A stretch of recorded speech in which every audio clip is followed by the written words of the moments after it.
Welcome on Rishabh IAS academy. मैं ऋषभ शर्मा उन सभी स्टूडेंट्स के लिए जिन्हें ज्योग्राफी बहुत कठिन लगती है या बिल्कुल समझ नहीं आती, एक पहल कर रहा हूँ भूगोल विषय को एकदम बेसिक से समझाने की, जिससे आपकी इस विषय पर अच्छी पकड़ बन जाएगी। इसके लिए जो मेरा सोर्स है वो है 6th क्लास की ज्योग्राफी की NCERT, जिसे आप चाहें तो खुद भी पढ़ सकते हैं, अदरवाइज मैं तो आपके लिए मेहनत कर ही रहा हूँ। तो हमारा जो आज पहला चैप्टर है वो है सौर मंडल में पृथ्वी। इस विषय में जो ये चैप्टर है हमारा अध्याय, इसमें हम सौर मंडल को बिल्कुल अच्छी तरीके से समझेंगे। ग्रह, खगोलीय पिंड, उल्का पिंड, क्षुद्र ग्रह, सौर मंडल, ये सब क्या होते हैं और सभी ग्रहों के बारे में एक एक करके इनके बारे में जानेंगे विस्तार से और एकदम बेसिक से। अगर आपको बिल्कुल भी नहीं आता या बिल्कुल भी नहीं पढ़ा है तो भी आप इसे समझ जाएंगे। तो सूर्य, चंद्रमा तथा वे सभी वस्तुएं जो रात के समय आसमान में चमकती हैं, ठीक है, वो क्या कहलाती हैं? खगोलीय पिंड। ठीक है, सूर्य, चंद्रमा और भी जो वस्तुएं हमें रात में आकाश में दिखती हैं वो सभी खगोलीय पिंड है। तो कुछ खगोलीय पिंड बड़े आकार वाले तथा गर्म होते हैं, ठीक है, और ये गैसों से बने होते हैं। इनके पास अपनी ऊष्मा होती है, अपना प्रकाश होता है, जिसे वे बहुत बड़ी मात्रा में उत्सर्जित करते हैं। तो इन ऐसे खगोलीय पिंडों को हम क्या कहते हैं? जो आकार में बड़े होते हैं, गर्म होते हैं, गैसों से बने होते हैं, उनमें अपना ऊष्मा होता है, प्रकाश होता है, और ये जिन्हें बड़ी मात्रा में उत्सर्जित भी करते हैं। क्या कहते हैं ऐसे खगोलीय पिंडों को? हम कहते हैं तारा, है ना, तारे। ठीक है, तारे तो आपने देखे होंगे आसमान में, तो तारे कहते हैं। जो हमारा सूर्य है जिसे हम रोज देखते हैं, सूर्य भी एक तारा है।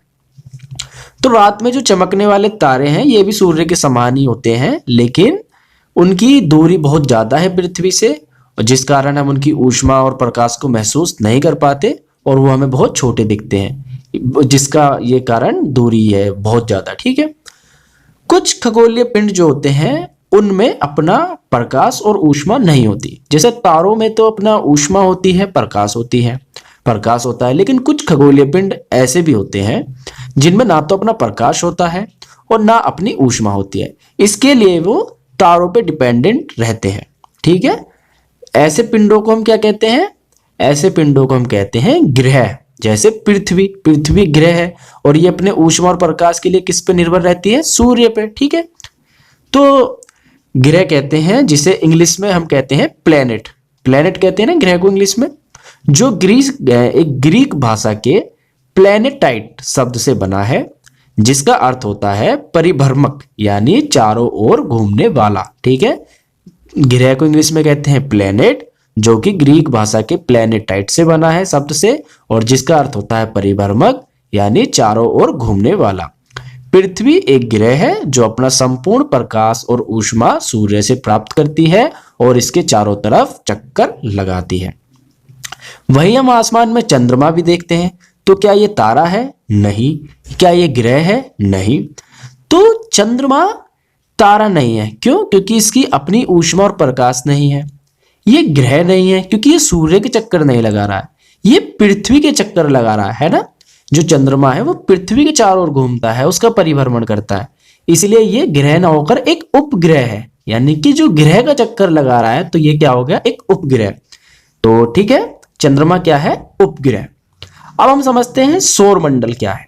सौर मंडल सूर्य तथा 8 ग्रह, उपग्रह तथा कुछ अन्य खगोलीय पिंड जैसे क्षुद्र ग्रह एवं उल्का पिंड से मिलकर सौर मंडल का निर्माण होता है।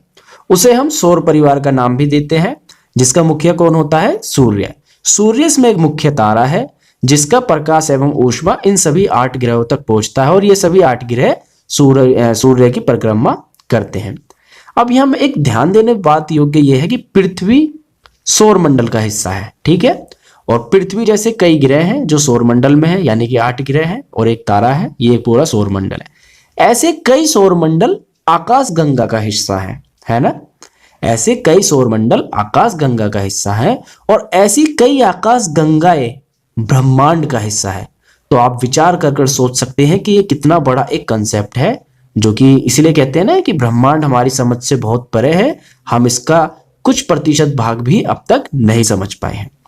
ठीक है, तो मैंने आपको सौर मंडल के बारे में बता दिया। इसमें एक सूर्य है मुख्य ग्रह, मुख्य तारा जो है, और 8 ग्रह हैं, उपग्रह हैं, जैसे चंद्रमा, टाइटन जो शनि का है, और कुछ आपका उल्का पिंड, क्षुद्र ग्रह आदि हैं। तो जो सूर्य है ये सौर मंडल के केंद्र में स्थित है। ये बहुत विशाल है और अत्यधिक गर्म गैसों से बना है। इसका खिंचाव बल सौर मंडल को बांधे रखता है। ठीक है, अब बात करते हैं ग्रह की। ग्रह सौर मंडल में कितने ग्रह हैं टोटल? मैंने अभी आपको बताए थे 8 ग्रह हैं। कौन कौन से हैं? बुध, शुक्र, पृथ्वी, मंगल और बृहस्पति, शनि, यूरेनस, नेपच्यून। ठीक है, ये 8 ग्रह हैं और ये सभी 8 ग्रह एक निश्चित पथ पर सूर्य के चक्कर लगाते हैं। और ये निश्चित पथ क्या कहलाता है? कक्षा। क्या कहलाता है? कक्षा। उस ग्रह की एक कक्षा कहलाता है। अब हम इन 8 ग्रहों के बारे में एक एक कर कुछ जानते हैं इनके। तो सौर मंडल में भी ये जो ग्रह हैं 8 आपके, इन्हें हम 2 भागों में विभाजित करते हैं, आंतरिक ग्रह और बाह्य ग्रह। आंतरिक ग्रह कौन से हैं? जो सूर्य के बहुत नजदीक हैं और ये चट्टानों से बने हैं। ठीक है, कौन से हैं आंतरिक ग्रह? जो सूर्य के बहुत नजदीक हैं और चट्टानों से बने हैं।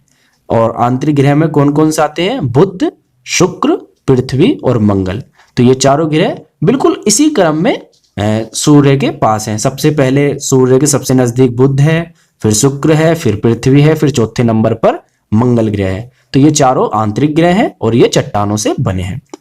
तो बुध ग्रह जो है ये सूर्य के चारों ओर एक परिक्रमा कितने दिनों में करता है? 88 दिनों में।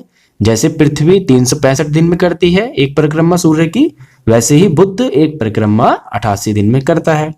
और अपने अक्ष पर घूमता है ये 59 दिन में। जैसे पृथ्वी 24 घंटे में यानी कि एक दिन में एक बार घूमती है अपने अक्ष पर, तो वहीं बुध अपने अक्ष पर घूमता है 59 दिन में। शुक्र सूर्य के चारों ओर एक परिभ्रमण करता है 255 दिन में, जबकि अपने अक्ष पर घूमता है 243 दिन में।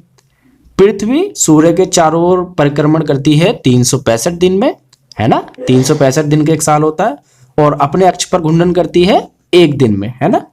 अब बात करते हैं मंगल ग्रह की। तो मंगल सूर्य के चारों ओर एक परिक्रमण करता है 687 दिन में और अपने अक्ष पर घूर्णन करता है 1 दिन में।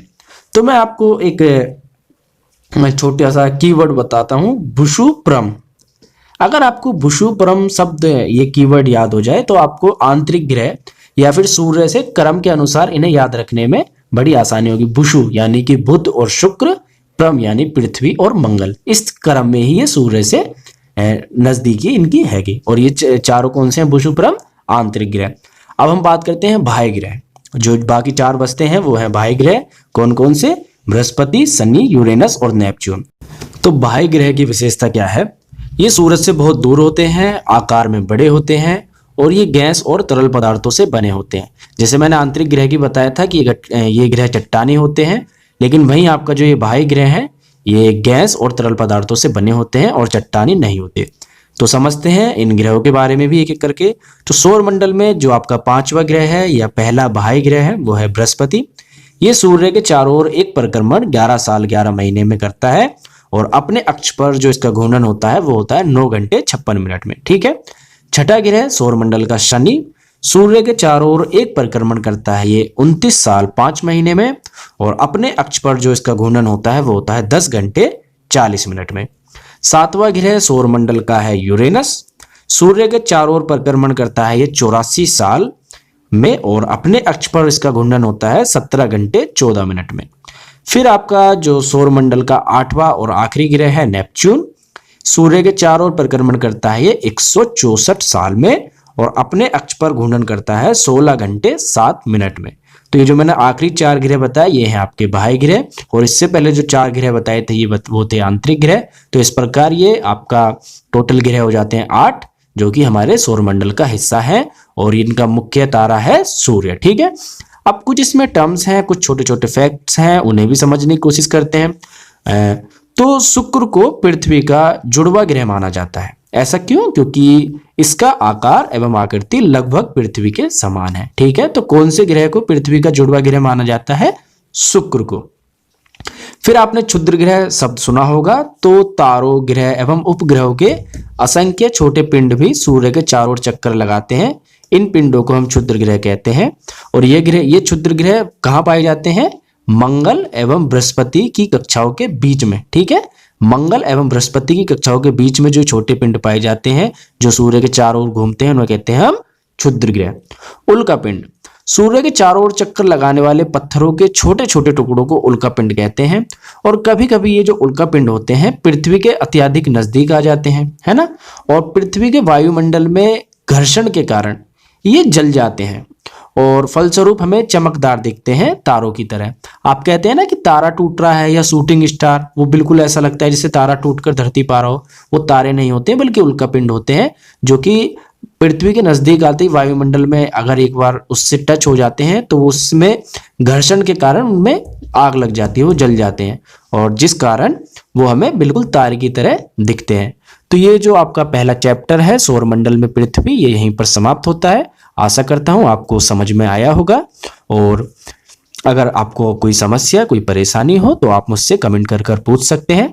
नेक्स्ट चैप्टर में मैं आपको समझाऊंगा अक्षांश और देशांतर रेखाएं। धन्यवाद।